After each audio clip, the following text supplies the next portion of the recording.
Al final lo dejó, le quitó lo poco mucho que tenían, él está ahorita empezando de ceros, y la hija de 16 años es una grosería con él. Me falta pegarle, desde donde esté cerquita. Compañera, tienes el micrófono activo.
Buenas noches para todos, ¿cómo están? ¿Cómo me les ha ido?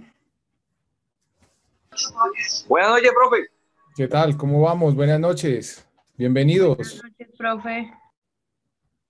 Qué bueno que se hayan conectado. ¿Cómo Buenas me les noches, ha profe, ¿cómo ido? está? Bien, gracias. Bien, ¿cómo está usted? Bien, bien, bien. Aquí al pie del cañón con ustedes. Vamos con toda la actitud, no importa, muchachos. Ya descansamos, ganó Colombia, mañana vuelve a ganar. Entonces, con toda la actitud ganadora para nuestra clase, ¿sí o no? Esa es. Qué bueno, muchachos. Démosle unos 2 minuticos mientras termina de conectar los compañeros. Yo sé que es Buenas festivo, tardes. entonces vámonos conectando y con eso damos inicio a la clase. ¿Listo? 2 minuticos más, por favor.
Bueno, compañeros, entonces, muchas gracias a todos nuevamente por conectarse.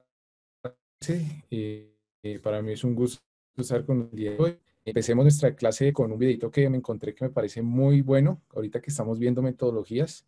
Entonces, permítanme, ya les voy a compartir mi pantalla para que empecemos a ver nuestra material de hoy y con eso vamos compartiendo ideas y de ahí seguimos con nuestra temática de metodologías. Entonces les voy a compartir mi pantalla.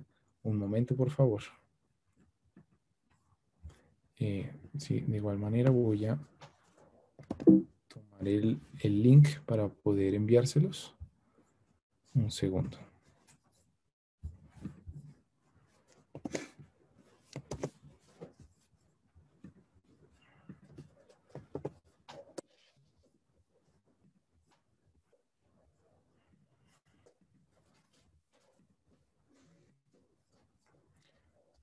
Ok, entonces pongamos estos 3 minuticos atención aquí al video y conversamos sobre metodología Scrum.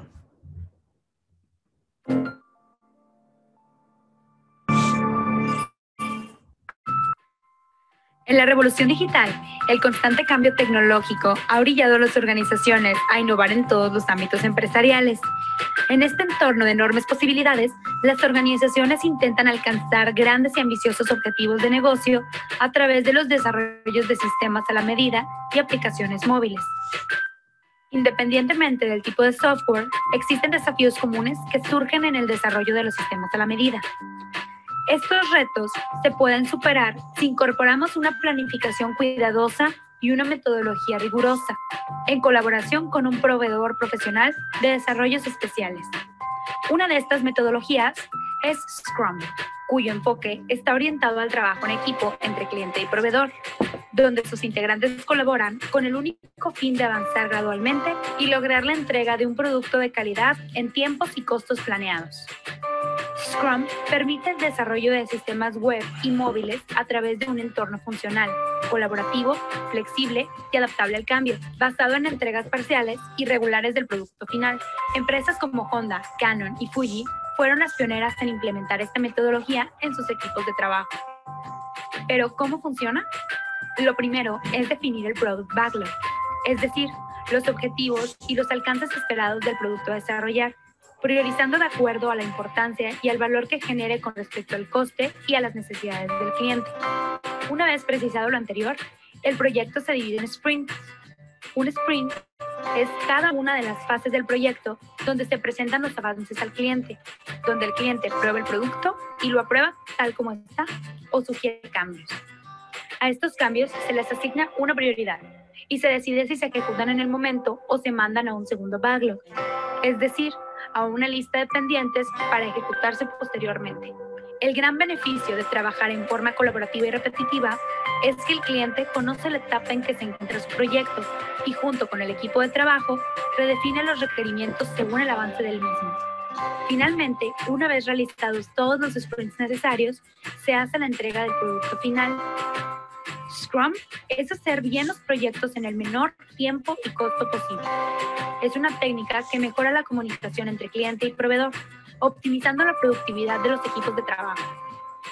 Es una metodología de trabajo que promueve la innovación, la motivación y el compromiso de los equipos involucrados, que además reduce el margen de error y los riesgos del proyecto, y cuyo principal objetivo es maximizar el retorno de inversión. En Espacios de México implementamos esta increíble metodología desde hace años y contamos con profesionales certificados como Scrum Masters. Bueno, quería compartirles esta introducción al tema de metodologías Scrum porque, como yo les mencionaba la vez pasada, para mí Scrum es una de las mejores metodologías que actualmente se implementan en los proyectos. Entonces, teniendo en cuenta esto, quisiera escucharlos, a ver qué opinan sobre esta metodología.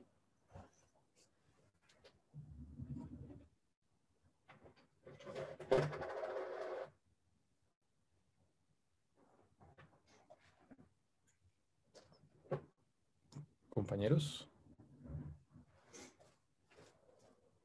Sí, Tomás, cuénteme. Profe, buenas noches. Qué pena ahí, es que me cargó un poquito tarde el internet. Tranquilo. Pero, o sea, viendo la metodología, es como una metodología, o sea, Swan se encarga de coger el proyecto y tratar de hacerlo como en un tiempo a bajo costo, fue lo que entendí. No sé si estoy mal. Sí, Porque digamos lo que que hacen es reducir el tiempo, los gastos, la operación. sí, podríamos decir que una de las finalidades de la metodología Scrum sí es poder lograr un valor con la menor inversión posible, de manera que uno pueda trabajar prioridades dentro de los objetivos para poder alcanzar como tal entregables más grandes y de esa manera poder alcanzar como tal el proyecto. Entonces, esta, pues, lo que yo les decía, es una de las metodologías como más atractivas en este momento en el mercado e inclusive de las que más está demandando las industrias. ¿Por qué? Por todo este tema que acabamos de ver, la flexibilidad, facilidad, equipos de trabajo, la forma en que se abordan los problemas, en la que se abordan los backlogs o los objetivos y el alcance. Todo este tipo de cosas pues hacen que sea muy versátil para poder como tal dar respuesta a la necesidad del cliente. Entonces va por ahí, Tomás. Andrés, sí señor, cuéntenos. Profe, compañero, buenas noches. Una pregunta, profe. Scrum solamente está enfocado en el tema de los software o también es pues como una metodología también que se puede aplicar sin necesidad de algún software? No, lo que pasa es que la mayoría, digamos que de los usos se hizo para temas de Information Technology, que son los software. Pero esas buenas prácticas se pueden tomar en cualquier industria. Si tú viste el video, decía Honda, Canon, Fujifilm. Si te das cuenta de esas, son industrias totalmente diferentes las tres, porque una hace cámaras, la otra, bueno, Fujifilm y Canon son parecidas, pero Honda pues hace automóviles. Entonces, mira que ellos los utilizan en contextos de manufactura, que también se le puede aplicar como tal la metodología Scrum. Entonces, tiene diferentes finalidades como tal. La metodología se puede usar, más que todo, tomar las buenas prácticas de esa metodología para poder colocarlas dentro del contexto que uno tiene y realizar las famosas iteraciones o sprints para poder, digamos que, poder identificar en qué estamos fallando a temprano momento como tal dentro del proyecto y poder tomar decisiones prontas. ¿Para qué? Para reducir los riesgos y poder generar mayor valor económico dentro del proyecto. Esa es la finalidad, Andrés. Listo. No sé si alguien más quiera compartirnos su punto de vista. Ok. Entonces, habiendo dado esta introducción, vamos a seguir, si ustedes recuerdan, con nuestra revisión de metodologías. Entonces, permítanme, yo proyecto acá y continuamos con nuestra fase de metodologías. Uy, estamos por acá. ¿Qué se me hizo? Aquí está. Ok, entonces nosotros habíamos quedado precisamente en la parte de Scrum. Quería preguntarles, ¿ya ven mi pantalla o siguen viendo? Sí, señora, ahí se ve. Sí, se ve, profe. Perdón, voy a volver a compartir por si acaso. Muchas gracias, muy amables. Listo, compañeros. Entonces, les estaba contando. Scrum es una metodología bastante utilizada dentro de diferentes industrias. Si es verdad, se utiliza en su gran mayoría en IT como tal de software debido a la cantidad de iteraciones e historias de cliente que se deben manejar. ¿Para qué? Para poder solucionar las necesidades identificadas. Se puede utilizar, por ejemplo, en manufactura, en la parte en que si surge algún problema se requiere una solución inmediata para poder como tal atender lo que se está buscando dar solución. Ejemplo, si nosotros, hablando por ejemplo de Honda, es algo muy parecido a lo que en mi caso yo he manejado en la industria automotriz con General Motors. Nosotros salimos con necesidades puntuales para reducir índices de calidad en algún tema, digamos que en los asientos. Entonces, por cualquier detalle uno puede quedar impactado y el vehículo en general tiene una cierta cantidad como tal de puntos asignados por temas de calidad, de los cuales los ingenieros tienen que entrar a desarrollar proyectos de soluciones prontas para empezar como tal a reducir esos KPIs, esos índices de impacto dentro del vehículo. En mi caso, yo utilicé esta metodología Scrum con los proveedores con los cuales yo tenía asignado como coordinador. ¿Para qué? Para poder empezar a impactar como tal esas métricas positivamente y empezar a disminuir el impacto. ¿Qué hicimos en aquella ocasión? Nosotros determinamos cuáles eran los indicadores con mayores impactos y eso sería nuestro backlog o nuestras prioridades dentro del esquema Scrum. ¿Qué pasó posteriormente a eso?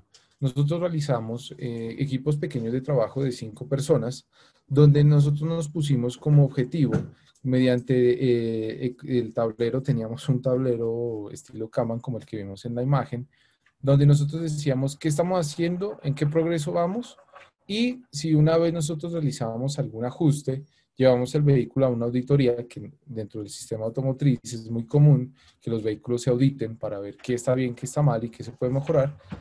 Y dependiendo de eso, él sería nuestro cliente. ¿Para qué? Para poder, como tal, que nos comprara las mejoras, todos los trabajos que se habían hecho y dar posterior paso a la implementación definitiva y como tal producción en masa.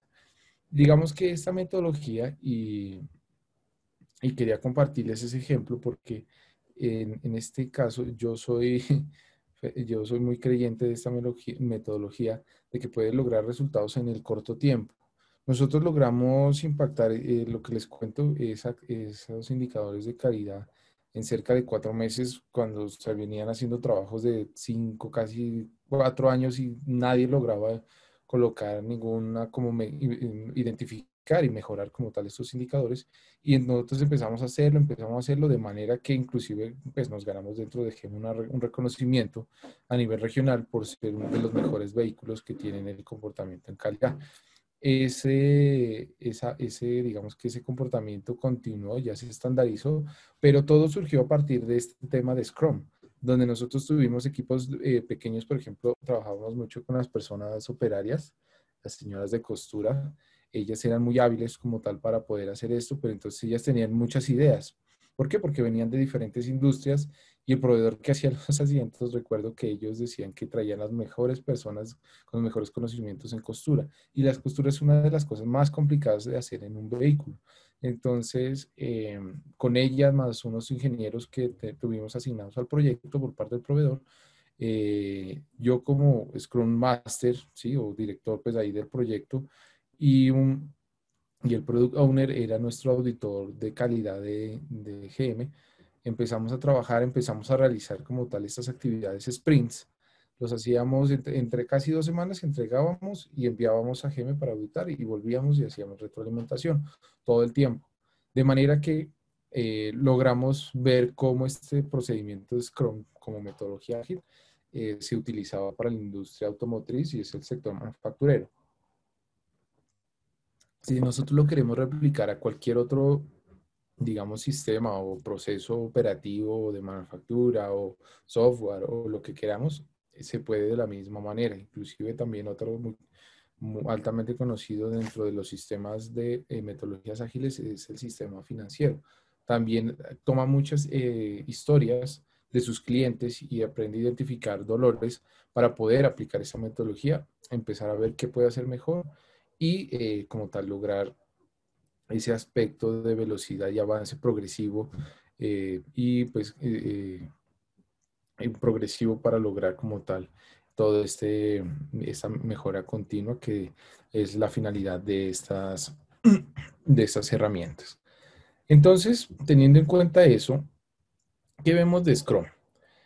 Scrum, los usuarios todos pueden participar en cualquiera de las etapas del proyecto o del proceso como tal.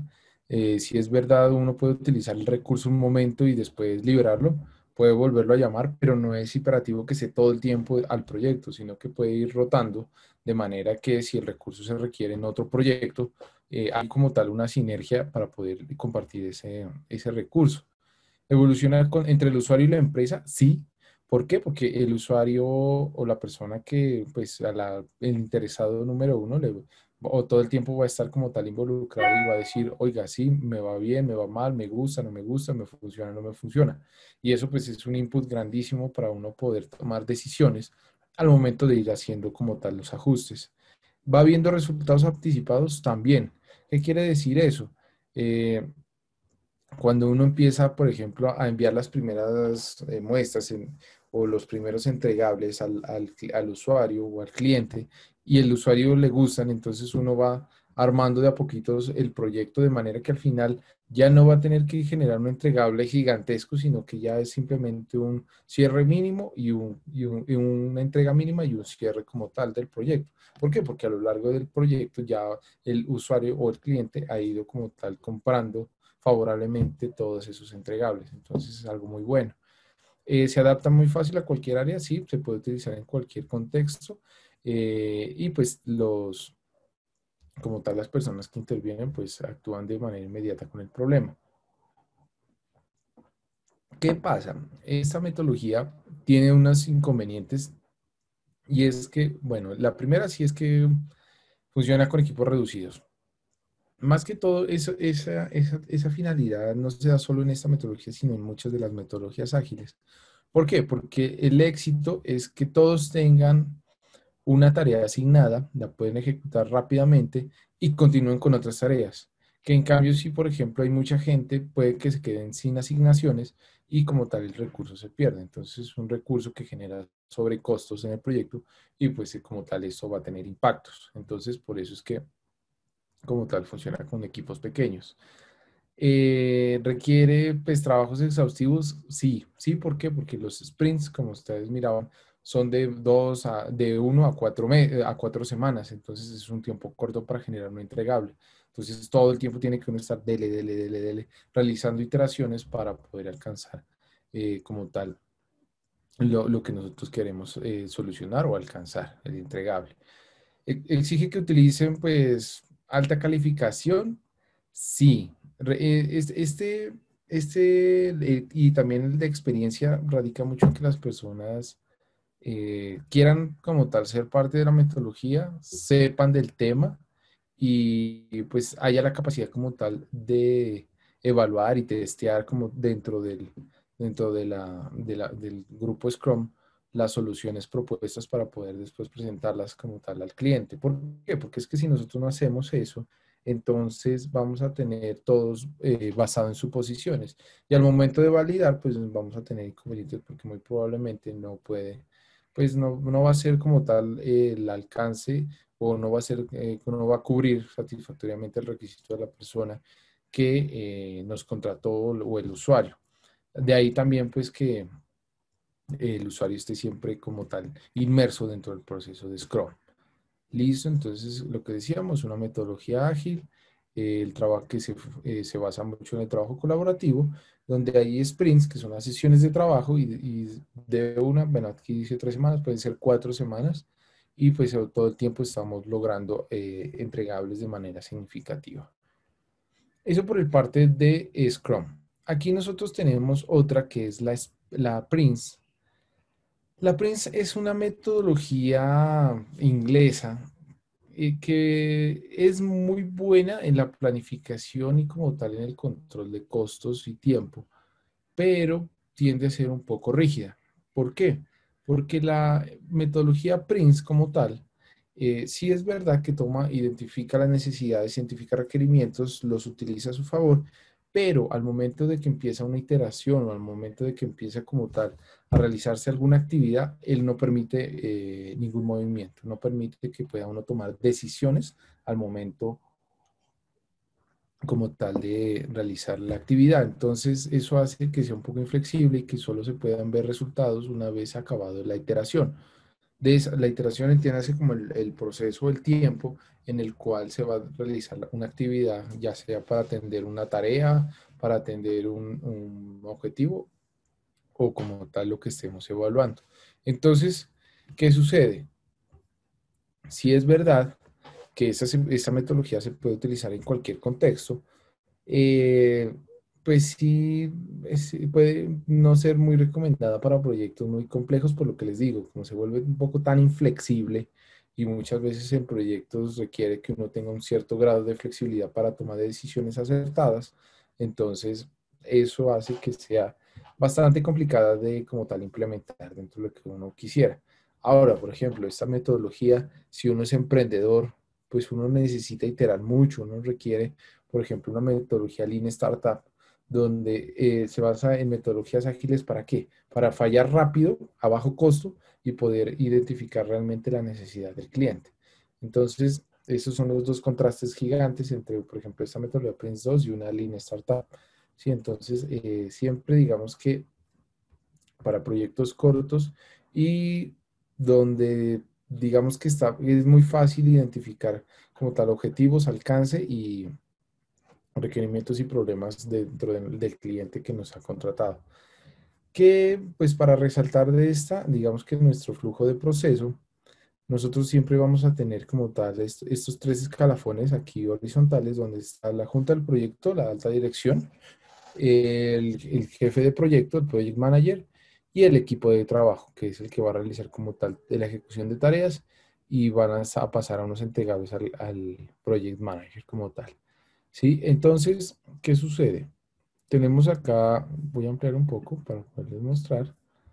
Tenemos acá entonces un ingreso de mandato de proyecto, donde la junta de proyecto y el director de proyecto empiezan a evaluarlo para ver su viabilidad y colocarlo en marcha. Y como tal, de ahí lo despliegan a un siguiente nivel, a una fase como tal, aquí voy a dejarlo ahí, como tal, una fase 1, donde dicen, oiga, nosotros, ok, podemos realizar el proyecto, necesitamos empezar a desplegar qué cantidad de fases vamos a tener. Digamos que aquí dice, oiga, tengo una, dos, tres fases, pueden ser un poco más, pero digamos que la cantidad de fases, la número 3, es bastante acertada dentro de esta metodología. Y nos dice, bueno, tenemos un proyecto, lo hemos evaluado, se lo asignamos al gerente de proyectos y vamos a empezar como tal con el gestor, el project manager o el gerente de proyectos a realizar la gestión de los entregables con equipos de trabajo. Entonces, si ustedes se dan cuenta, tenemos la gestión de los límites de las fases, o son las fases que nosotros necesitamos realizar para entregar el proyecto. Hagan de cuenta un proceso de EDT, un desglose de tareas, y aquí vamos a empezar como tal a ver que esta gestión de los límites de las fases y control van a pasar siempre al equipo. ¿Para qué? Para irse ejecutando como tal y suben al gerente de proyectos. Y el gerente de proyectos va a retroalimentando a la alta dirección. Y así son todas las fases o etapas o tareas que vamos a encontrar o paquetes de trabajo. Y de esta manera vamos a dar cierre progresivo a todos los entregables para finalmente dar un cierre de proyecto y entregarlo a la alta dirección para que ellos cierren con el cliente, ¿sí? Entonces, se puede volver un poco compleja si nosotros llegamos a tener proyectos muy grandes, ¿sí? Entonces, pues también es importante que la conozcan. Es una de las que utilizan, pero requiere de un alto conocimiento y formación para poder tener como tal la aplicación de esta metodología PRINCE2. Tenemos también la metodología PERT. Si ustedes recuerdan, nosotros la habíamos visto, es esta como tal de los círculos, donde nosotros fácilmente logramos identificar la ruta crítica dentro del proyecto. ¿Qué quiere la ruta crítica? Son las tareas que no se pueden aplazar o no pueden, o más bien nos pueden como tal impactar negativamente los entregables del proyecto y a su vez las restricciones, costos, tiempos, calidad, dinero, todo este tipo de cosas. ¿Qué pasa con esta metodología? Bueno, esta metodología es muy buena si nosotros necesitamos un detalle muy específico dentro de un proyecto.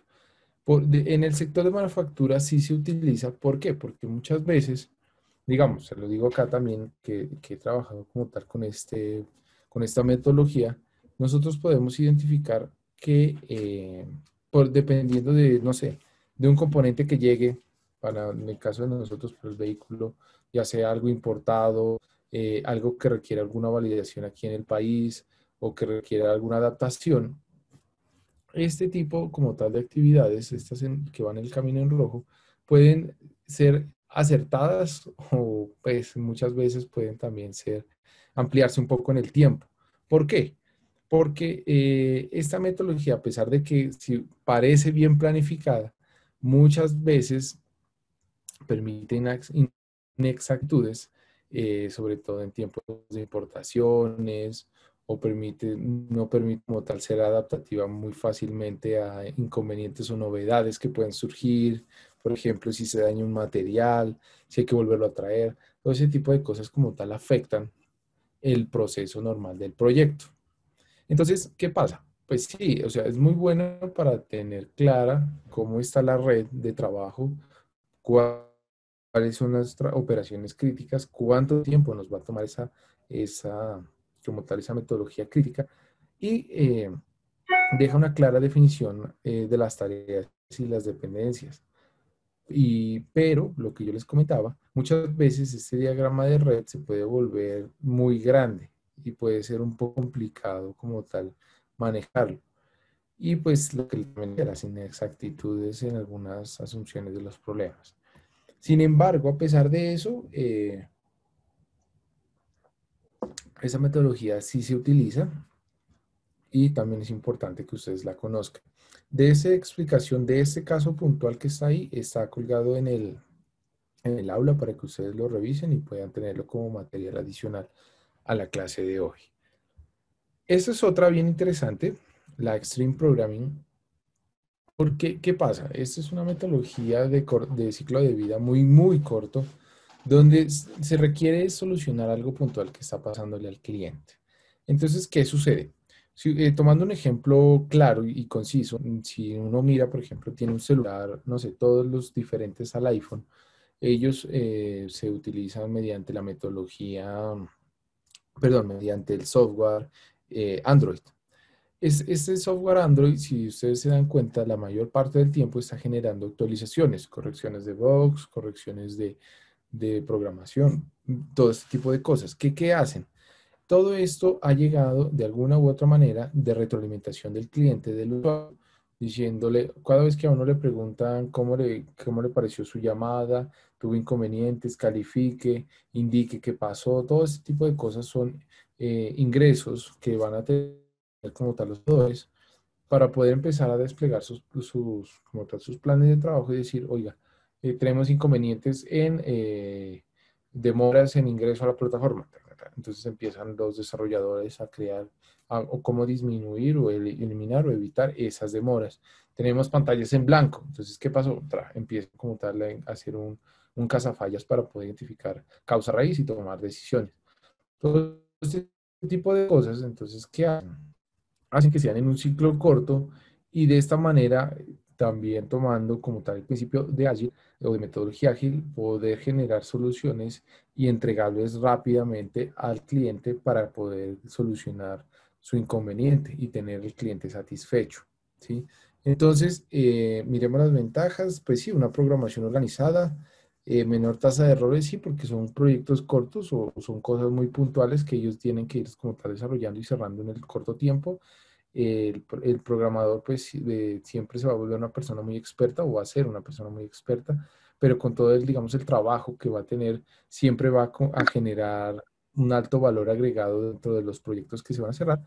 Se basa en las soluciones de errores de programas, sí, genera muchas versiones nuevas, lo que yo les decía. Por ejemplo, Android siempre está actualizando y siempre está colocando lo que ellos ajustan dentro de los programas, entonces muchas versiones y pues se adapta muy fácil a las circunstancias. Pues claro, ¿por qué? Porque si usted se queja, digamos, tengo problemas con mi software, ¿qué está sucediendo? Mire, me blanqueó la pantalla, no puedo digitar, no me sale como tal el pad para poder digitar las letras, para poder X o Y circunstancia, son cosas que fácilmente ellos pueden adaptarlas y empezar a trabajarlas y como tal darles solución. Lo que decimos acá, ¿son recomendables para ampliarlos en corto plazo? Sí, sí, porque estas metodologías como son, el valor agregado es que sean muy cortas y muy rápidas y de alta efectividad, entonces en un proyecto largo pues pierde como tal su sentido. Entonces para un proyecto más largo puede ser un Scrum, puede ser un Ágil, pero no este Extreme Programming.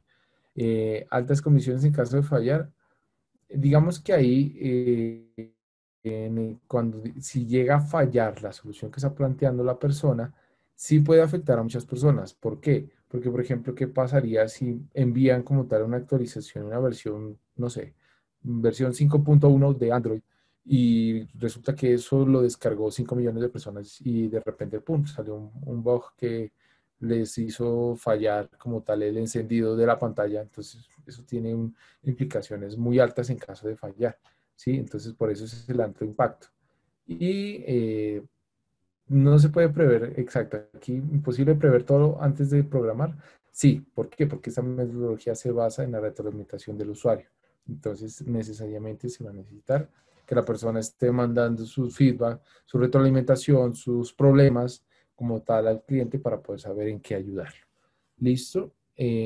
aquí digamos que voy a hacer un zoom para que ustedes puedan observar cómo es el diagrama de proceso. Entonces, las historias del usuario, lo que les decía, las quejas, los reclamos, la retroalimentación que se da, serían los requisitos para como tal organizar qué es lo que se va a hacer.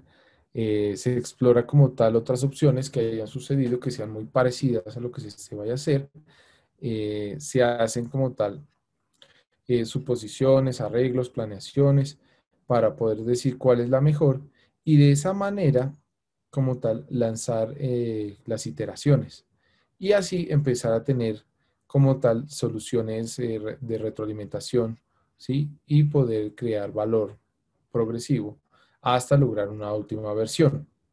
Cuando nosotros se logra la última versión, entonces, ¿qué pasa? Entonces nosotros hemos visto que aquí aparecen, por ejemplo, los bugs o los daños en el software, eso es como errores en el software, que se empiezan a solucionar, se iteran, hasta que se genera una solución total, se prueba, digamos, se contrasta con lo que el usuario ha reportado, y si funciona, pues se hace como tal un lanzamiento, que son las famosas actualizaciones de programación de los software de los celulares, que es un caso práctico que uno lo ve todo el tiempo si cuenta con un smartphone. Tenemos acá estas otras dos metodologías. Esta es muy interesante, la Kanban es muy interesante. Esta es una metodología que la implementó Toyota en sus inicios. Inclusive, ahí para contarles una anécdota, esta fue, si no estoy mal, desarrollada por Deming.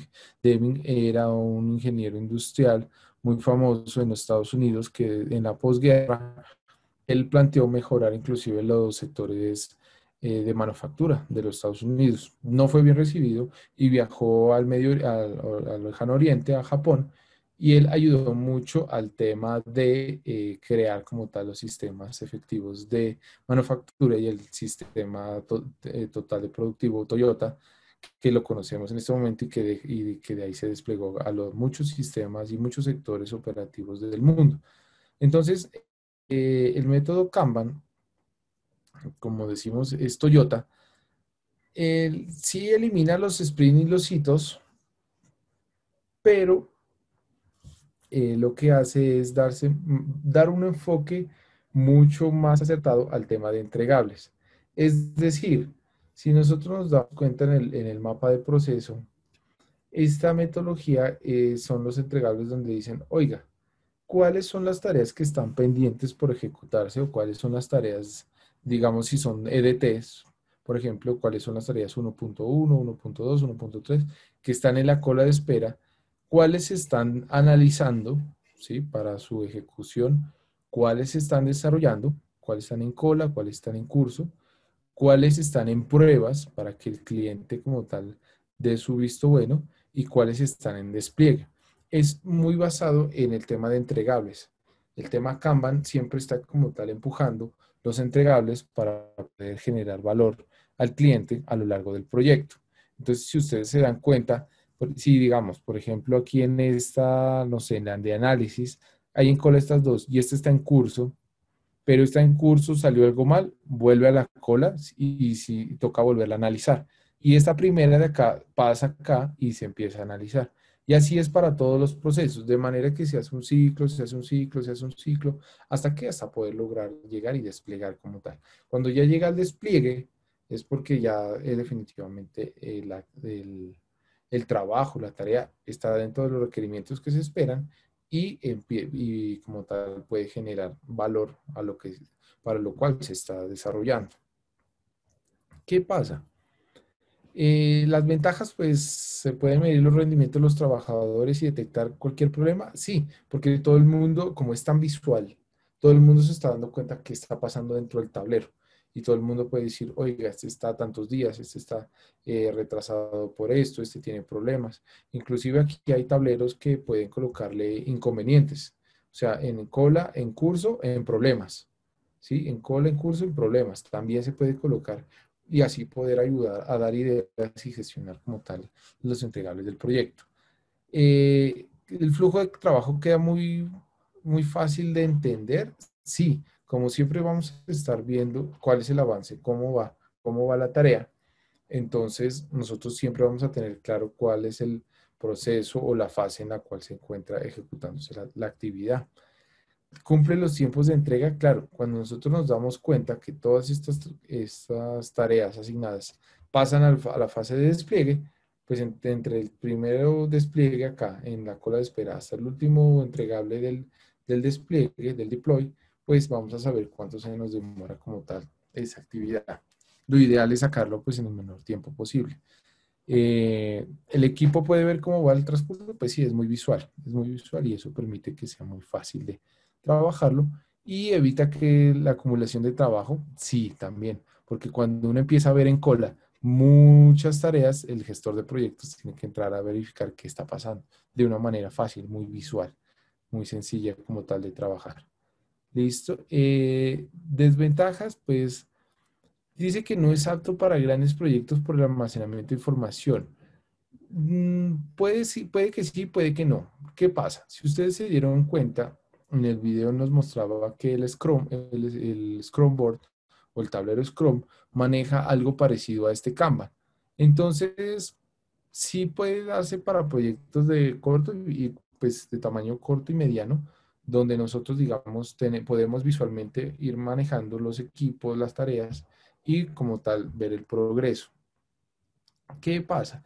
Por ejemplo, para el tema de proyectos ya muy grandes, estilo una construcción o una vía 4G o un puente, un túnel, este tipo de cosas, ¿ayuda visualmente a ver algunas cosas? Sí, pero sí requiere de herramientas de apoyo, estilo una herramienta de control del valor agregado, estar pues muy pendiente de la línea base, todo este tipo de cosas para poder como complementar sobre esta actividad. Más no se puede uno depender de solo este proyecto para temas de ese estilo.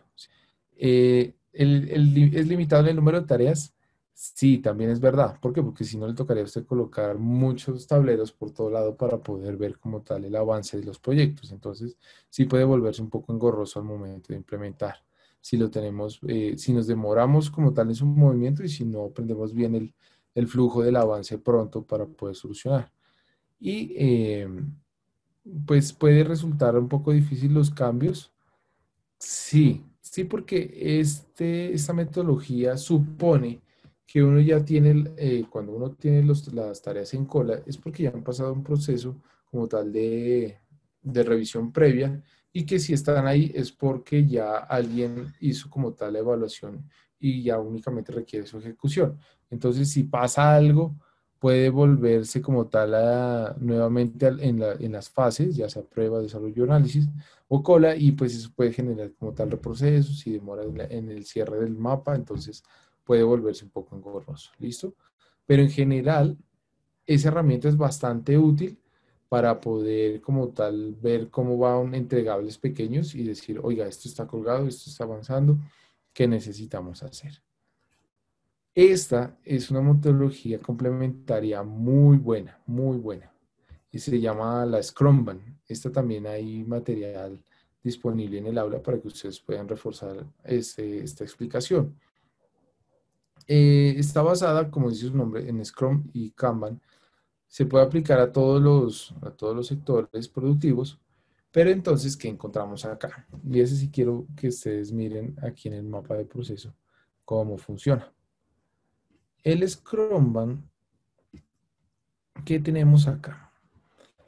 El Scrumban es una mezcla muy poderosa entre técnicas tradicionales y técnicas ágiles para poder como tal generar procesos y realizar entregables de alta y muy buena calidad.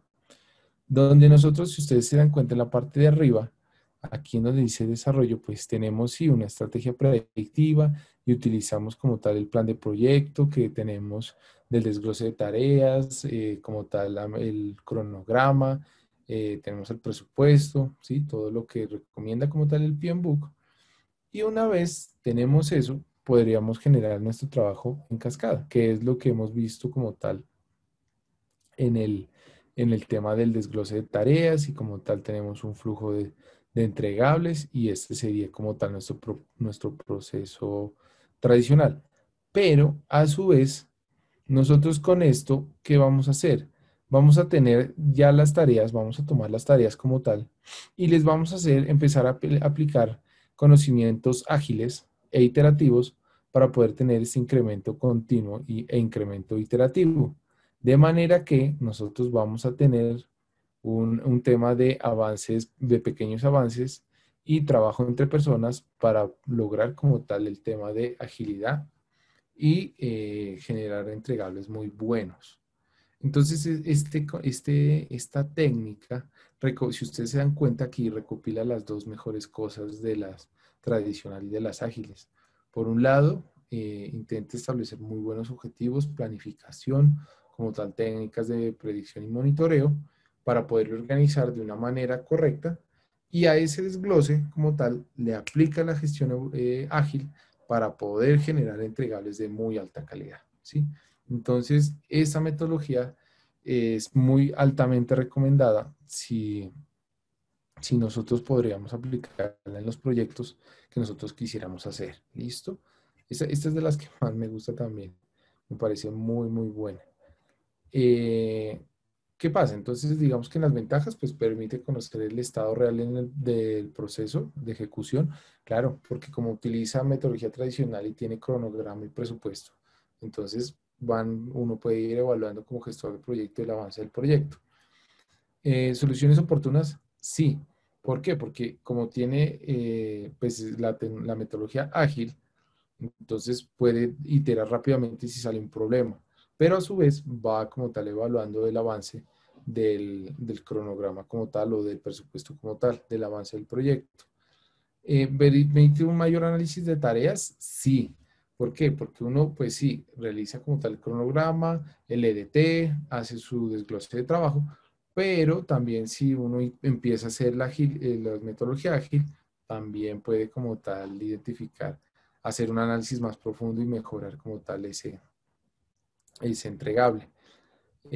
¿Todos iteran? Sí, también. Permite como tal la iteración no depender tanto de un gerente gestor de proyectos, sino que todo el mundo puede aportar y se generan mejores entregables. La productividad es mucho mejor en proyectos complejos o multiproyectos también. ¿Por qué? Porque como tiene las mejores prácticas de los dos, tradicional y ágil, entonces se vuelve una herramienta muy poderosa. ¿Favorece una adaptabilidad muy buena en los proyectos? Sí, también, porque puede abordar proyectos grandes, proyectos complejos, como proyectos pequeños, como proyectos de iteración pronta, entonces es muy bueno. ¿Listo? Entonces, ¿qué pasa? Aquí dependemos mucho de la capacidad y de la habilidad de las personas y del compromiso. ¿Por qué? Porque digamos que como tal, cada persona, si uno no es consciente de lo que está haciendo dentro de los equipos de Scrumban, pues se va a empezar a quedar el trabajo y va a empezar a afectar al equipo, al resto del equipo. Entonces sí depende mucho como tal del compromiso de los miembros de equipo y poder generar entregables y mostrar avances dentro del proyecto. Entonces, ¿qué hace esto? Si los equipos son altamente autodirigidos, generan que el gerente de proyectos gaste menos esfuerzo estar, digamos, lo que estando como policía y más bien puede dedicarse a un tema más estratégico y de planeación. Entonces, bueno, el tablero Scrum, pues sí es tarea, digamos, del gerente de proyectos estar muy pendiente de que esté actualizado y al día y pues de hacerle seguimiento a las tareas. Listo, entonces estas metodologías me parece, esta Scrum me parece que es muy poderosa. Y bueno, entonces, en ese orden de ideas, tenemos aquí la metodología Scrumban, la cual vamos en el siguiente módulo a adaptarla y poderla ver mucho más sentada a lo que nosotros queremos ver, de manera que podamos como tal sacarle un mejor proyecto y tener como tal ese entregable deseado. Aquí algo importante que no sé si lo lograron evidenciar, el tema de la ingeniería secuencial. La ingeniería secuencial es que una tarea preceda a la otra o suceda a la otra. Entonces, eso hace que vayamos avanzando paso a paso, ¿sí? Dentro del entregable como tal. Y combinado con la ingeniería concurrente, que es dependiendo de la necesidad va saliendo la solución. Entonces, hace que tengamos como resultado una metodología ágil. Eso me había faltado como tal explicarles. Y también este tema. Digamos que la metodología tradicional predictivamente es muy buena. ¿Por qué? Porque si ustedes se dan cuenta, nosotros hemos visto muchas herramientas para identificar que el problema, que los requisitos, que los riesgos, todo eso es predicción. ¿Para qué? Para disminuir los riesgos y como tal los impactos negativos en el proyecto. Pero como ya vamos a involucrar un poquito lo que es metodología ágil, a esas cosas que se nos puedan presentar, las podríamos solucionar de una manera más rápida, más acertada y poder lograr ese, digamos, ese concepto de agilidad dentro del proyecto. ¿Listo? Entonces, las fases, digamos que, pues si nosotros nos vamos acá a la cascada como tal y a los procesos, nosotros vamos a ver que aquí voy a aumentar un poco para que ustedes puedan ver. Perdón, ahí la imagen sale un poco borrosa. Que nosotros ¿qué vamos a tener? Entonces vamos a tener dentro de las fases de nuestras tareas una iniciación, una planificación, una ejecución de seguimiento y control y un cierre. Profe, qué pena, es que se ve muy borroso. Sí, es que me salió borrosa la imagen, no sé qué pasa. Voy a intentar ampliarla más. Aquí. Eso es lo que más me amplía. Esta es la iniciación como tal, la parte superior, la planificación como tal de la tarea, la ejecución, el seguimiento y el control y el cierre. Entonces, de una manera iterativa, siempre vamos a tener como tal en cada una de las etapas de lo que nosotros mirábamos acá, del conocimiento secuencial, prácticamente que cada actividad o cada tarea va a tener este ciclo pequeñito. Eso es lo que va a ser el éxito. Entonces, que siempre vamos como tal. Coja la actividad, coja el usuario o la historia del usuario, coja el objetivo, coja la tarea, coja el paquete de trabajo, planifique cómo va a hacerlo, traiga a las personas, distribuya tareas y ejecútelo mediante una metodología, ya sea Kanban, Scrumban, lo que sea, y vamos a hacer el cierre con un entregable. Y así vamos a tener el avance progresivo, ¿sí? Entonces, este sería un avance progresivo iterativo para lograr como tal el entregable. Este es el concepto, digamos que visual de lo que sería un avance iterativo progresivo. ¿Listo? Bueno, teniendo en cuenta las metodologías, lo que nosotros decíamos, oiga, ¿qué metodologías hay? Que hay 8, ¿sí? Que las acabamos de ver como tal. Nosotros vamos a seguir como tal. Si ustedes recuerdan, esta es la fase de planificación. Nosotros vamos a decir, oiga, la metodología, entonces, ¿cuál queremos adoptar? No, que yo quiero un tema de IT, porque yo desarrollo software, entonces un Extreme Programming. No, que yo trabajo en manufactura, entonces yo quiero colocarle un PET o una tradicional. Ok, que no, que yo quiero mezclar las ágiles, entonces con una tradicional, entonces Scrumba. Dependiendo nosotros como tal lo que vayamos a realizar, podríamos tomar como tal la metodología que nosotros necesitemos. Por ejemplo, para el tema de emprendimiento, la Scrumban es muy buena. ¿Por qué? Porque al tener esa mezcla de flexibilidad y de fácil falla en el corto tiempo y en el bajo costo, y a su vez, como tal, identificar qué nos puede salir mal, esa mezcla es muy poderosa para nosotros poder salir digamos que ofertar algo que queramos en el mercado y que pueda tener un alto impacto. Entonces, es muy buena la Scrum dentro como tal, del proceso de emprendimiento. Entonces, ¿qué pasa acá?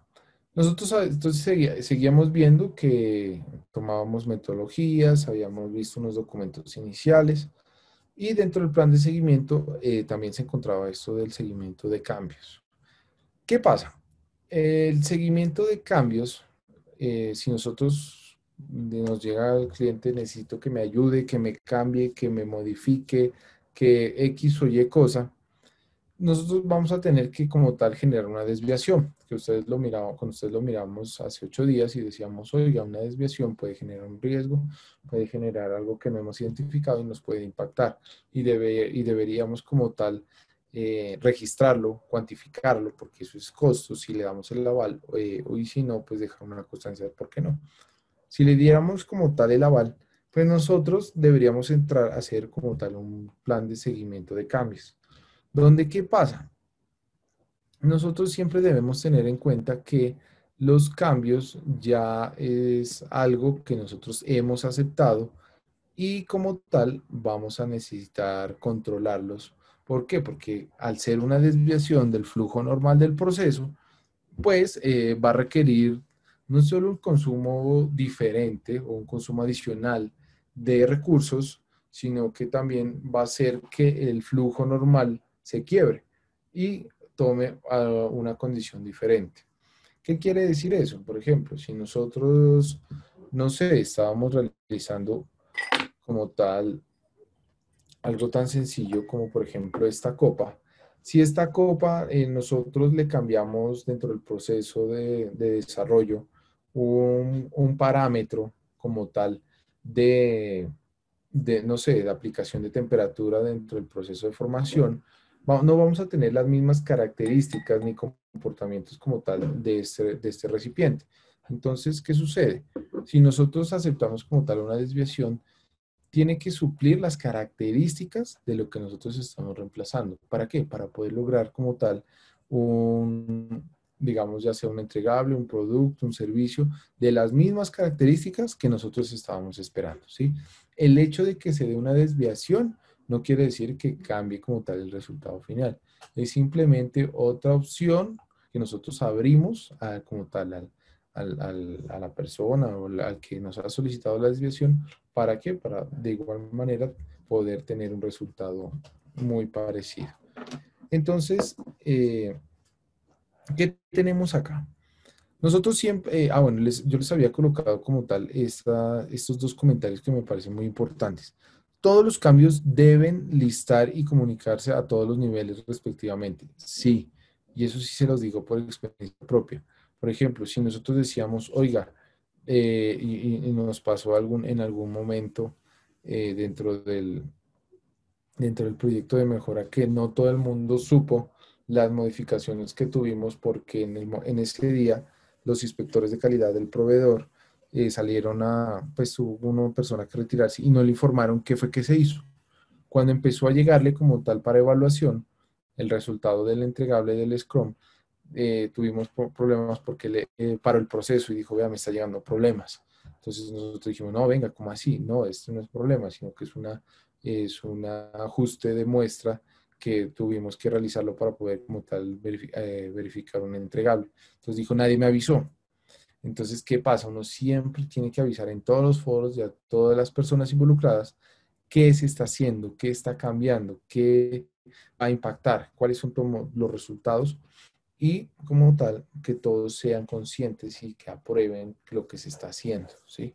Eso es muy importante cuando uno hace un seguimiento a cambios. De igual manera,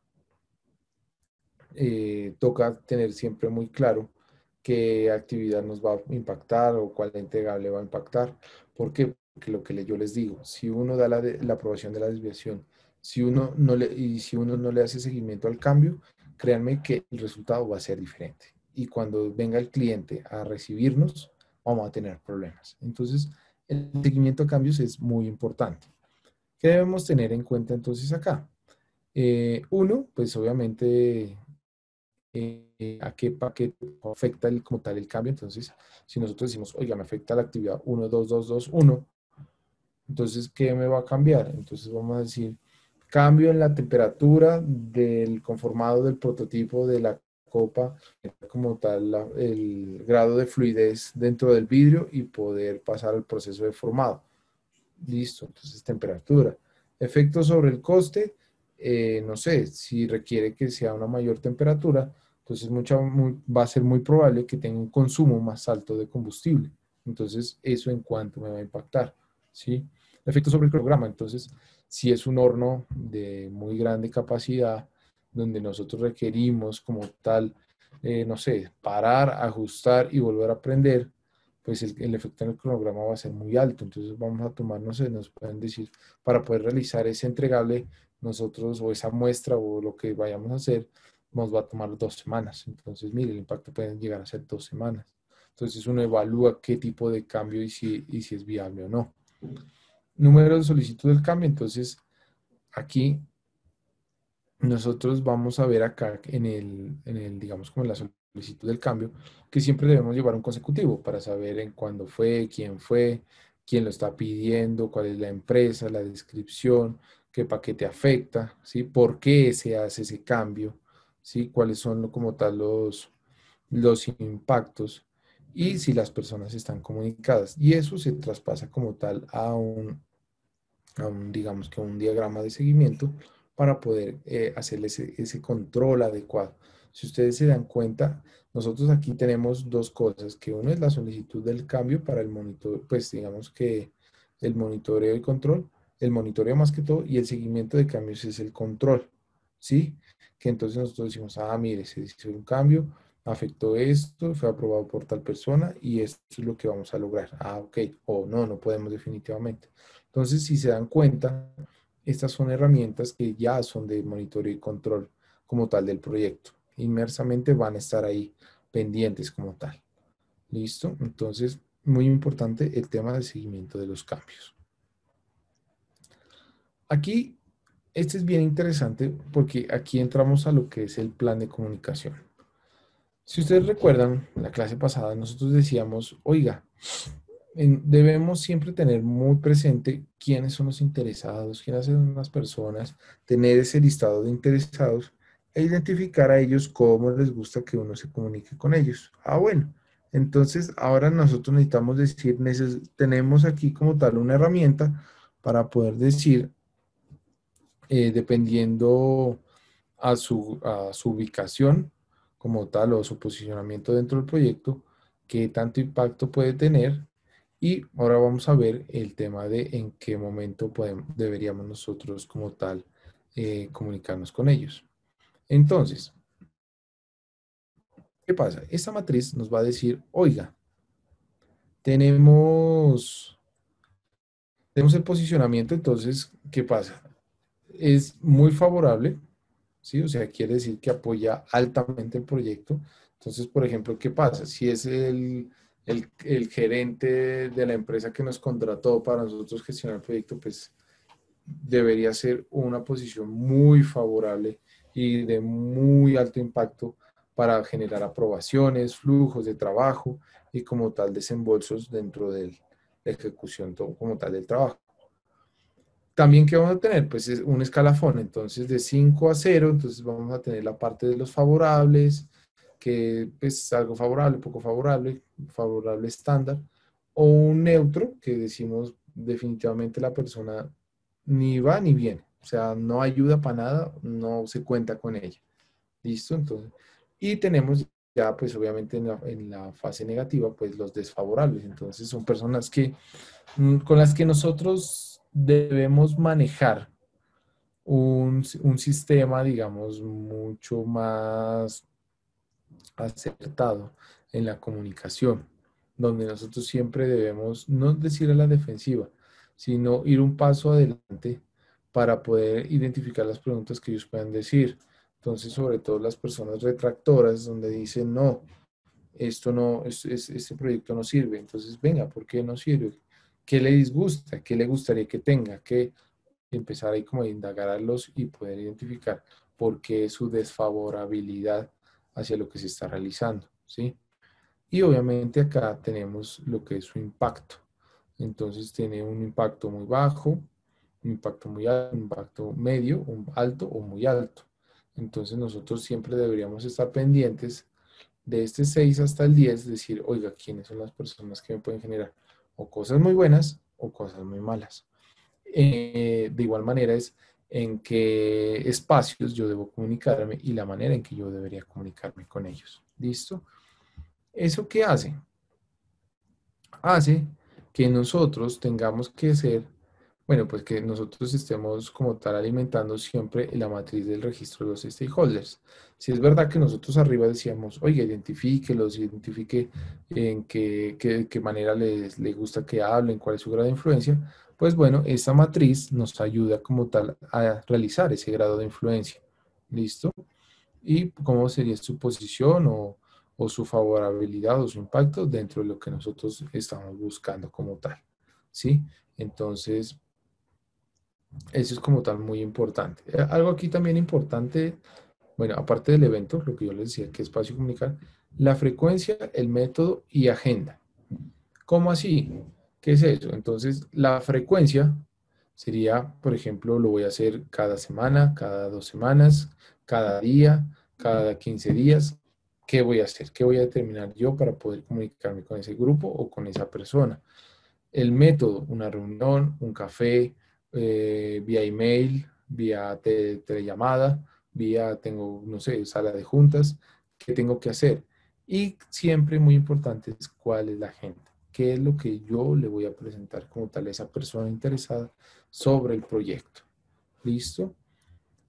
¿Qué tenemos acá? Entonces, dentro del plan de comunicación, nosotros encontramos esta matriz RACI, que esta matriz RACI nos dice quién es el responsable, quién aprueba, quién es consultado por si hay alguna inquietud y quién es únicamente informado.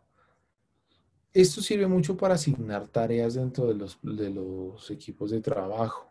O, por ejemplo, si nosotros tenemos que realizar una entregable al cliente o a la alta dirección, decir, bueno, usted, el ingeniero tal, tiene que realizar como tal la presentación, entre el ingeniero 2 tiene que realizar el entregable, el producto mínimo viable, el ingeniero 3 tiene que garantizar que la información técnica o de manipulación esté disponible. El aprobador va a ser el gestor de proyectos, con el apoyo del, no sé, un experto senior 1 que va a ser consultado. Y no sé, si va a ser con el cliente externo, el gerente únicamente va a ser informado de que vamos a hacer esta actividad. Entonces, como tal, se genera esta matriz, donde uno dice, oiga, ¿qué tareas nosotros del proyecto vamos a tener? Entonces, modelo, en este caso, para nuestro ejemplo de esta imagen, tenemos modelo econométrico, este marco de estrategia. Nosotros tenemos aquí un desarrollo de concepto, un producto de concepto, los testeos como tal. Este es el uso como tal de lo que estemos entregando, un diseño, unas recomendaciones de tecnología, aquí unas medidas de lo que se debe tener en cuenta y no. Aquí, por ejemplo, tenemos unos objetivos de producto, que es lo que debe cumplir, el alcance. Y este es como tal, por ejemplo, alguien que tiene que desarrollar el roadmap, es como las fases de lo que se va a entregar. Entonces, para este caso dice, oiga, estas son las tareas, estos son los asignados y este como tal son quienes deben decir quién va a ser el consultado, quién va a ser informado, quién va a ser el aprobador, quién va como tal a ser el responsable. Y vamos a ver que cada uno tiene ya asignado su tarea y su rol. ¿Para qué? Para evitarse inconvenientes. ¿Por qué? Porque siempre van a decir, eso no es mío, eso a mí no era, eso es lo que yo no tengo que hacer. Siempre va a pasar eso. Entonces uno con este tipo de matriz es una estrategia muy buena para manejar equipos de trabajo y manejar como tal los interesados dentro del proyecto. Esta otra matriz también es cortica, pero es muy buena. ¿Por qué? Porque dice qué tipo de reunión vamos a tener, quién deben asistir y cuándo, con qué frecuencia. Entonces ustedes aquí saben qué, quién y cuándo. ¿Listo? ¿Para qué? Para también complementarse con este y decir, vamos a tener reuniones cada día de 15 minutos y ya tenemos como tal dentro de la metodología ágil, ese sería nuestro cuadro. Pero, por ejemplo, si nosotros necesitamos hacer entregables, son reuniones más grandes, son reuniones que requieren como tal una planeación, una preparación diferente. Entonces decimos reunión entregable 1. ¿Quién? El director de proyectos, el responsable, el cliente. ¿Cuándo?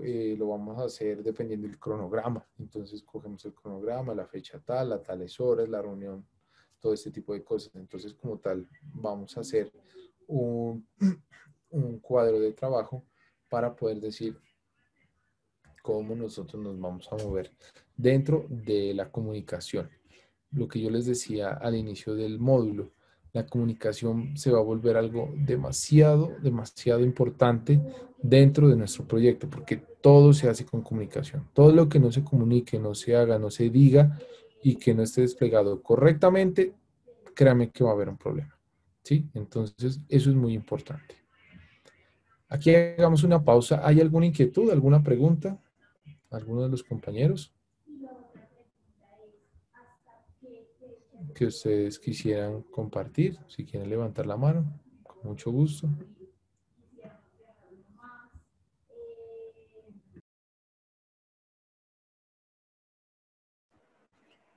Todo Profe, claro en el momento. dos preguntitas. Sí, señor, cuénteme. ¿Cada cuánto se debe actualizar el tablero del Scrum? Que usted nos mencionó que si se desactualizaba había problemas. Claro. Mira, el tablero de Scrum se actualiza casi que todos los días porque menos regresamos y miramos eso. Mira aquí en Scrum, aquí hagamos un zoom. Mira que Scrum casi que, mira, la reunión diaria de Scrum máximo 15 a 30 minutos. Vamos a hacerlo diariamente. Entonces la idea es que el Scrum Master o el responsable esté con el equipo de trabajo y todo el tiempo les pregunte eso. Por eso esa reunión casi que no se hace ni sentado, eso es de pie. ¿Usted cómo va? ¿Qué va a hacer hoy? Y ¿tiene algún problema? ¿Qué está haciendo? ¿Qué va a hacer? ¿Y tiene problema? No. ¿Qué va? Y se va como tal actualizando el Scrum Board o el tablero Scrum y uno va sabiendo qué está pasando. Entonces la idea es que también el Scrum Master sea muy disciplinado y tenga como tal ese tablero actualizado todo el tiempo. ¿Listo? Listo, profe. Y en el registro de los stakeholders, se registran normalmente que los porcentajes de influencia, convergencia, o cómo se clasifica eso, profe. Discúlpame que te entendí entrecortado. ¿Cuál era la pregunta? En el registro de los stakeholders, allá Ajá. se registran porcentajes, o sea, si me muestra de pronto la presentación, yo le digo como ¿Esta de acá? eso. Entonces ahí, profe, en el cuadrito de registro, cómo se pone allá en el grado de influencia? ¿Se pondría, por ejemplo, 6,5 Ujú. o cómo se clasifica eso? Sí, sí, señor. Aquí digamos que tú puedes colocarle influencia alta, muy alta, o grado 6 o grado 7. Yo te recomendaría por números, porque así tú puedes, por ejemplo, tienes rango. Si dices un 5, un 6, sabes que es medio bajo, un 7, un 8. Entonces, que si, por ejemplo, pones alto, puede ser un 8, puede ser un 7. Entonces, yo te recomendaría, es más que todo, por un tema de números. Así es más acertado. ¿Listo? Listo, profe, muchas gracias. Con mucho gusto. ¿De pronto alguna otra inquietud?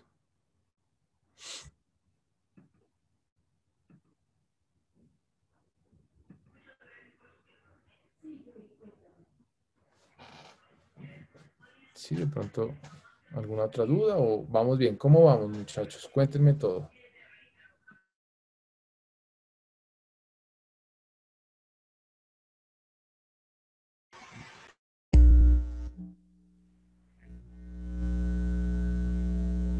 Espero que todo sea muy claro. Igual, pues ustedes saben que si hay alguna inquietud o alguna cosa, pues me avisan y podemos seguir revisando. Igual esta presentación ya cuentan ustedes con la presentación y pueden consultarla y descargarla para que sea material de ustedes, ¿ok? Entonces, bueno, sigamos entonces con esta explicación. Entonces, miramos el plan de comunicación. Bueno, aquí también de los tipos de comunicación que se pueden dar dentro de un proyecto y que nosotros como gestores de proyectos deberíamos identificarlos. ¿Qué son? Entonces, si son de forma interna y formal o interna informal. Entonces, esas son las reuniones que, por ejemplo, interna e informal. Entonces, podríamos decir, oiga, hagamos la reunión de 15 minutos, no hay necesidad como, pues, de que la formalidad y todo, sino que miramos cómo vamos avanzando, listo, tomamos nota y sale. Interna y formal es, por ejemplo, si hay que sentarnos ya en una mesa con todos los interesados internamente, entonces decimos, bueno, ¿cómo está el proyecto? Presenten un avance, un gráfico, como tal, una presentación, ya es algo, pues, valga la redundancia, formal. El tema de externo e informal es, por ejemplo, a través de una llamada con el cliente que nos contrata con nosotros como gestores de proyectos. ¿Cómo va el proyecto? ¿Qué ha pasado? ¿Hay algún problema? ¿Necesita que le facilite algo? ¿Necesita algo? O cuénteme cómo vamos, logramos este entregable, estoy viendo el cronograma y veo que ustedes deberían ir en tal parte. Ese tipo de comunicaciones externa e informal. Y la externa y formal ya es a través de una reunión con el interesado, a través de una minuta, a través de como tal un documento escrito, ya es algo bastante importante. Entonces, nosotros siempre debemos tener claro estos tipos de comunicación que se pueden generar dentro del proyecto como tal. ¿Listo? Importante tenerlo en cuenta. ¿Qué más vamos a tener aquí? Aquí este punto sí es bien importante para que lo miremos aquí. El plan de gestión de recursos, es donde nosotros vamos a seleccionar lo que, o sea, nosotros ya habíamos en las actividades en el EDT, en el desglose de tareas, habíamos identificado, necesitamos tal persona, necesitamos tal recurso, tal máquina, tal software, pero aquí ya lo vamos a materializar. ¿Qué es decir eso? O sea, nosotros ya vamos a pasar solicitudes, requisiciones, ¿para qué? Para poder pasar a comprarlos o para pasarlos al área como tal respectiva de compras o comercial, que hagan como tal las compras que se requieran y poder tener todos los recursos para iniciar el proyecto, ¿sí? Entonces, esto es importante tenerlo en cuenta y es, en los recursos, entonces nosotros debemos decir, ¿qué vamos a necesitar? Necesitamos una oficina, necesitamos maquinaria, necesitamos equipos, necesitamos software, necesitamos tableros para hacer los scrums, necesitamos hojas, necesitamos computadores, impresoras, cartuchos, todo lo que sea como tal recursos físicos que nos permitan hacer nuestras actividades, los vamos a poner acá, ¿sí? Necesitamos recursos virtuales, claro, entonces necesitamos que el internet, que necesitamos acceso, por ejemplo, a los software que si es Monday, que si es Project, que si es Trello, ¿qué vamos a necesitar? ¿Sí? Para nosotros poder como tal ejecutar las actividades. Que vamos a necesitar, por ejemplo, una plataforma de videoconferencias, entonces si necesitamos hacer un contacto con Skype, con Webex, con Cisco, con qué tipo de metodología nosotros vamos a utilizar. Vamos a utilizar mucho trabajo en la nube. Entonces, todos vamos a decir, necesitamos contratar tantas gigas en la nube para ahí colgar nuestros proyectos y que todo el mundo tenga disponibilidad de la información todo el tiempo. Puede ser. Algo muy curioso, una anécdota que alguien nos contaba es que el tema de la nube ahorita parece muy común, pero hace unos 2, 3 años las personas sí, digamos que las empresas que manejaban información en la nube llegaban y decían, oiga, yo le ofrezco el servicio de la nube para que usted tenga información y tal. Y las empresas llegaban y decían, pero yo qué voy a tener a cambio, o sea, que físicamente, ¿qué voy a tener yo palpable aquí? No, que usted va a tener acceso, ¿verdad? Sí, la nube, pero yo qué, ¿con qué me voy a quedar? O sea, esa transición entre el papel, entre lo físico, entre lo que se requiere y como tal lo digital. Entonces nos contaba la persona, porque él era una persona, un proveedor de software de nube. Entonces decía, en el principio y eso fue hace poco tiempo, fue muy complejo trabajar con las personas, con las empresas, porque uno está acostumbrado a tener algo físico, algo palpable para poder como tal generar una contratación o algo. Entonces, eso es algo que de pronto puede surgir, que uno diga, oiga, no, ¿cómo así que la nube? Yo necesito la información física en un disco duro, en algo. Entonces, no, resulta que la nube está hecho para suplir eso. Y inclusive la nube es muy buena. ¿Por qué? Porque usted todo el tiempo está manejando información de digamos que mucha capacidad en gigas, ¿sí? Y como tal, el espacio que usted va a necesitar, si usted lo tuviera en su oficina, pues necesitaría casi que un cuarto completo lleno de procesadores y como tal de CPUs para poder almacenar esa información. En cambio, la nube ya hace eso por usted. Únicamente usted se conecta y puede trabajar virtualmente. Entonces, eso ayuda mucho a espacio, como tal, información, al manejo, disponibilidad. Eso es algo muy bueno. ¿Qué lo debemos tener en cuenta dentro del proyecto? Selección del equipo. Bueno, entonces nosotros empezamos, pues sí es verdad, nosotros habíamos tomado, si somos gestores del proyecto, entonces empezamos a evaluar si contamos con un equipo cercano, entonces decimos, oiga, esta persona, necesitamos tal programador para esta actividad, porque nosotros ya tenemos el EDT, tenemos los cronogramas, entonces decimos, lo necesitamos de la fecha tal a la fecha tal, y necesitamos traerlo para acá. Entonces, él pertenece a qué área? A tal área, entonces necesitamos hablar con el director de esa área para que nos lo preste en ese momento para ejecutar el proyecto.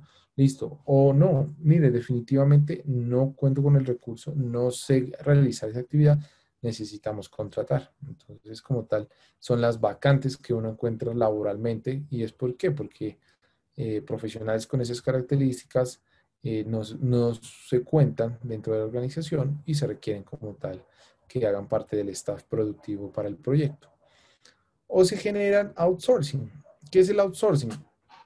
Ahí podríamos decir que el outsourcing son procesos externos que la empresa decide subcontratar para generar algún ahorro de costos. Ejemplo, las nacionalizaciones, las facturaciones, por ejemplo, el tema todo logístico, ahora también pues veo que mucha gente subcontrata mantenimientos, todo lo que digamos pueda incurrir en recursos adicionales y que uno pueda controlarlos de una manera diferente, pues ¿qué hace? Hace que busque opciones aparte de la empresa y ya uno no se encarga como tal de ese proceso, sino que únicamente va a contratar y alguien más le presta a uno el servicio. Entonces ese es como tal el outsourcing. Generalmente no se recomienda hacer outsourcing. Al tema financiero no se recomienda hacer outsourcing. A temas de ingenierías no se recomiendan hacer outsourcing. Y a temas de producción tampoco se recomienda hacer outsourcing. ¿Por qué? Porque esas tres son el know-how, el conocimiento experimental y pues digamos que el valor agregado de la empresa frente a su competencia. Entonces esas tres cositas no se recomienda que se haga como tal una contratación externa. Y también entra el proceso de formación. Entonces, evaluar necesidades. Necesitan conocer un nuevo software, necesitan conocer la metodología, necesitan como tal formarse, no sé, en presentaciones, necesitan conocer las fases del proyecto, necesitan qué tipo de formación van a necesitar a lo largo del proyecto. Eso también es muy importante tenerlo en cuenta como gestores del proyecto. ¿Listo? Y claro está, cotizaciones para tomar acción. Cotizaciones en todo lo que nosotros vayamos a necesitar. ¿Vale? Entonces es importante tener en cuenta esos puntos. Entonces, teniendo en cuenta nuestro ejemplo que habíamos visto en algún momento, decíamos, oiga, nosotros para esta actividad necesitamos el experto senior por tanto tiempo y que vale tanto, y el experto junior y los equipos. Bueno, entonces nosotros aquí, ¿qué vamos a hacer? Entonces, tipo y mano de obra que nosotros vamos a requerir para la actividad, funciones y responsabilidades, qué es lo que va a hacer y para qué lo contratamos, o a quién contratamos más bien, y número de personas para cubrir esa actividad. Entonces, con eso, aquí en el ejemplo, digamos que traemos como tal el proyecto, el autor, el cliente, y lo colocamos acá. Entonces colocamos el señor Juan Reyes, va a ser asignado a la tarea 1, 2, 2, 3, va a ser un experto senior, desarrollo, no sé, IP y fecha de tal fecha a tal fecha lo vamos a necesitar. Entonces empezamos como tal a hacer nuestro plan de recursos humanos. ¿Por qué? Porque las personas son el recurso. Entonces ellos tienen que de igual manera documentarse y tenerse en cuenta al momento de desarrollar como tal el plan de trabajo de recursos. Entonces siempre vamos a tener que nosotros ir diligenciando por cada una de estas actividades. Si nosotros vamos a utilizar esta misma persona, Juan Reyes, para la 1223, 1222, entonces hacemos un slash 1222. Y el señor Franco Andrade, 1223, y si lo vamos a utilizar en la 1221, slash 1221. ¿Sí? o si vamos a necesitar recurso diferente en estas actividades, lo vamos como tal listando y vemos a qué tarea va a quedar asignado. Eso nos permite también darnos cuenta que, pues, cómo están designadas las personas y por cuánto tiempo. ¿Listo? Entonces, eso es importante que nosotros lo tengamos en cuenta. El plan de formación, pues como yo les decía, ¿qué vamos a necesitar? O sea, si hay que capacitarlos en Excel, si hay que capacitarlos en Project, si hay que capacitarlos en alguna plataforma específica, si hay que traer un ingeniero y capacitarlo en diseño, o X o Y cosas. Nosotros, si nosotros estamos como gestores del proyecto dentro de la planificación, nosotros vamos a saber de qué es el proyecto. Entonces, si sabemos de qué es el proyecto, pues vamos a tener como tal claro de qué vamos a necesitar, ¿sí? Si nosotros, por ejemplo, somos emprendedores, muchas veces este plan de formación empieza por muchas cosas. Entonces uno aprende un poco de finanzas, uno aprende un poco de facturación, un poco de costos, un poco del producto, un poco de mercadeo, ¿sí? Entonces de redes sociales, mercado digital, todo ese tipo de cosas es nuestro plan de formación, que nosotros muy probablemente no lo hagamos así muy formalmente,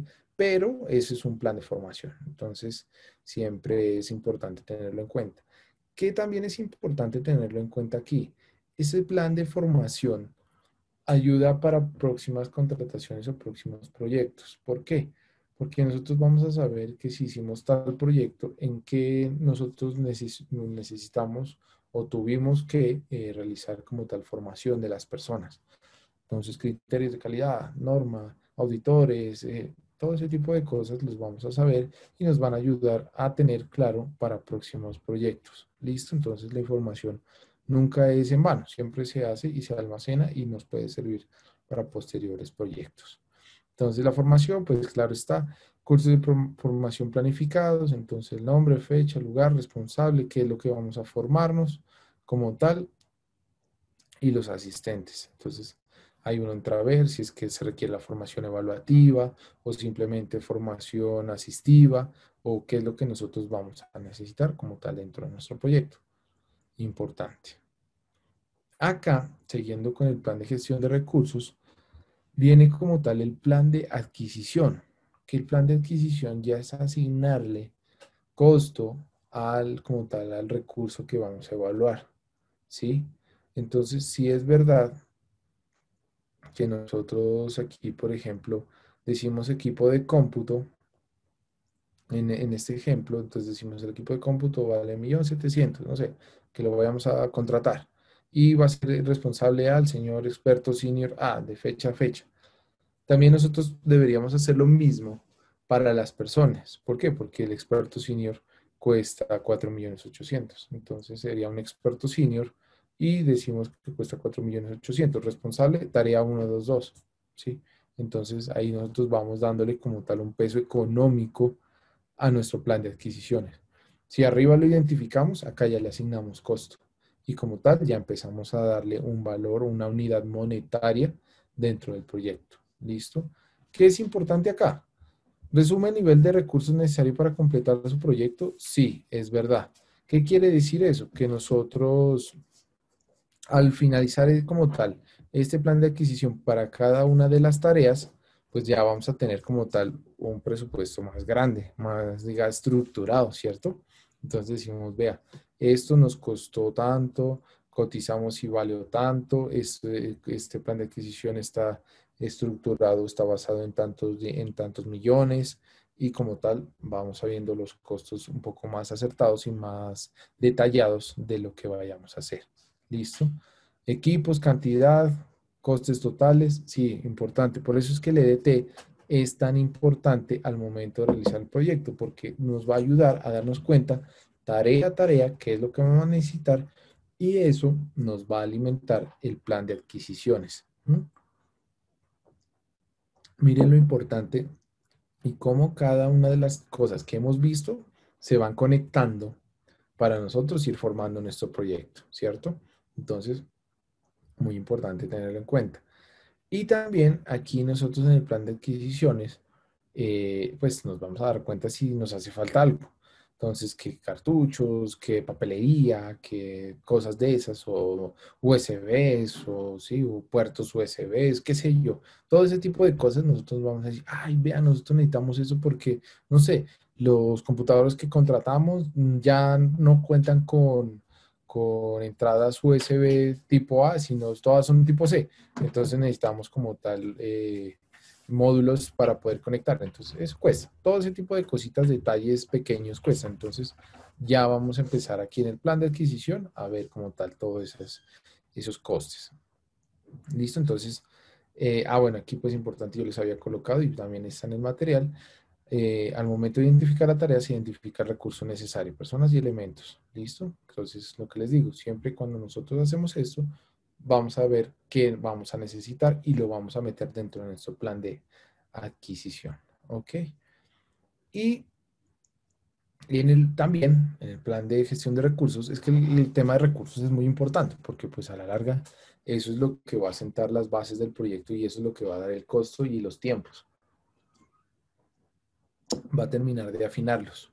Entonces, nosotros, por ejemplo, aquí en el plan de recursos siempre debemos tener presente cuándo vamos a tener disponible a las personas. ¿Por qué? Porque muchas veces las personas pueden decir, se enfermó, no vino, se fue de vacaciones, tuvo inconvenientes, cualquier tipo de situación. Y eso nosotros debemos preverlo, porque es un riesgo.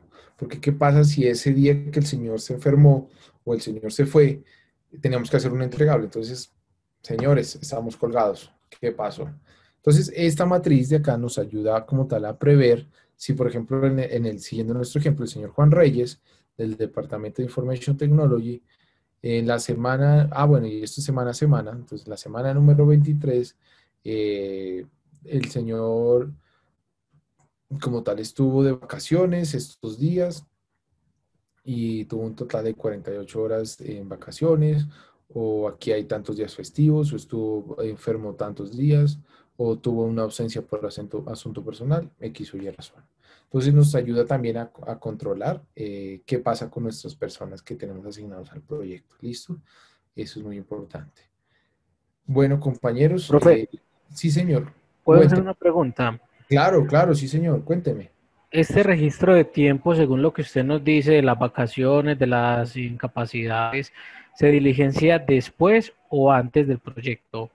Aquí la idea es tener que una proyección del tiempo, de las horas que se va a ejecutar y prevenir de pronto esas incapacidades o eventualidades o qué ocurre ahí. Pues me queda Vale. la duda si es antes o después. Muy buena la pregunta. Listo. Usted, digamos que durante la planeación ya debe decir cuánto tiempo usted va a necesitar a la persona. Ahí ya usted sabe de principio, dice, yo lo voy a necesitar 80 horas, ¿cierto? Pero acá este es un más día a día, es un control, es un registro de control. Entonces usted dice, oiga, la persona me falló tal día, entonces lo marco acá.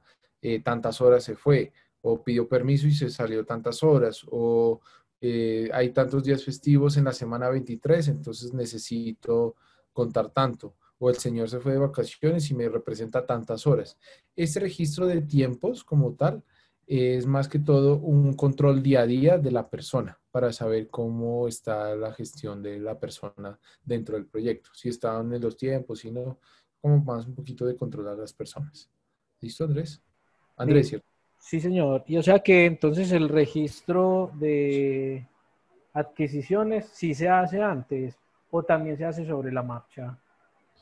El registro de adquisiciones, acuérdate que se hace en la planificación, pero sí puede irse ajustando durante la marcha porque las adquisiciones van a salir todo el tiempo.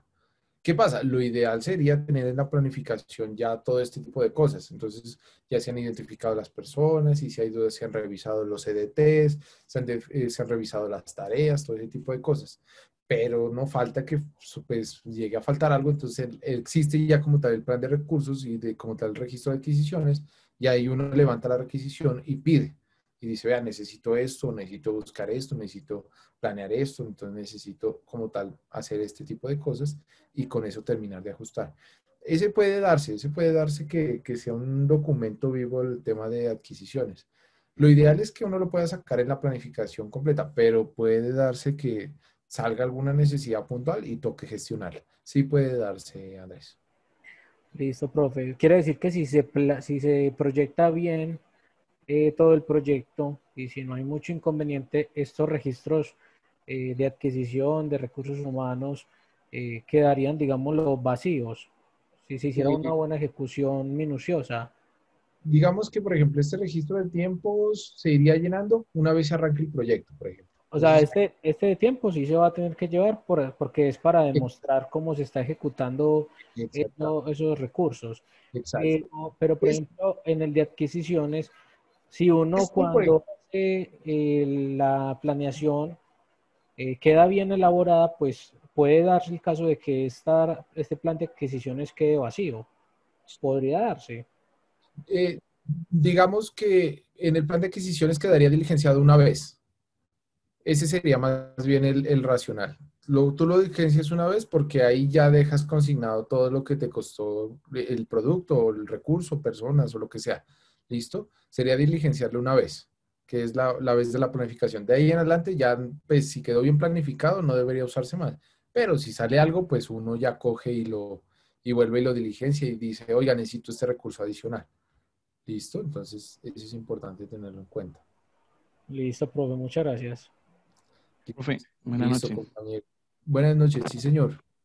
Dos cositas, profe. La primera, con respecto al plan de adquisiciones, ¿hay algún margen máximo de variable con respecto al proyecto inicial? ¿Margen costo? Sí. Pues a ver, digamos que el margen, ¿qué pasa? Nosotros, si tú recuerdas, nosotros hacíamos el margen dependiendo de los sigmas y la proximidad que nosotros teníamos y adicionalmente a eso le dábamos un margen del 30 a 40% dependiendo del riesgo del proyecto, ¿cierto? Eso debería, digamos que, cubrir las necesidades que nosotros tendríamos acá. ¿Listo? Si se llega a salir algo de eso es porque quedó mal identificado alguna tarea de planificación de costos o la línea base del proyecto quedó mal hecha. ¿Listo? Entonces ahí es muy importante. Pero nosotros hacemos como tal la identificación del margen y si recuerdas, nosotros lo mirábamos en el módulo pasado, a ese como tal recurso del proyecto le damos otro margen más grande por si pasa algo que yo les decía, oiga, el 30-40% adicional de seguridad por si pasa algo. Entonces, y si es un proyecto de alto riesgo, casi entre el 60 y el 80, que es por si pasa algo más grave. Entonces, dependiendo de eso, sería lo que nosotros deberíamos tener en cuenta, Cristian. Ok, y una segunda, que es más observación, con respecto a lo que usted hablaba de contratación por outsourcing, hay que tener muy en cuenta y tener mucha precaución con qué se contrata por outsourcing, ¿no? Porque la ley es clara y dicta que podemos contratar por outsourcing para 3 casos específicos, por aumento de producción, para cubrir licencias o vacantes de licencia de incapacidad o licencias de duelo o licencias de maternidad. Y la última y tercera razón es para cubrir labores que no tengan que ver con el objeto social de la empresa. Buscar que cuando se contrate por outsourcing sea dentro de esos 3 requisitos para que no me vinculen contractualmente el outsourcing. Sí, señor. Excelente aporte. Muchas gracias, Cristian, ahí, muy amable. Listo, compañeros. Entonces, los dejo porque ya tienen la clase en 10 minutos, entonces para que por lo menos puedan descansar estos 10 minuticos. Muchísimas gracias. Una buena noche y nos vemos en la próxima clase. Muy amables todos. Gracias, profe. Gracias, profe. Gracias, profe. Buenas noches.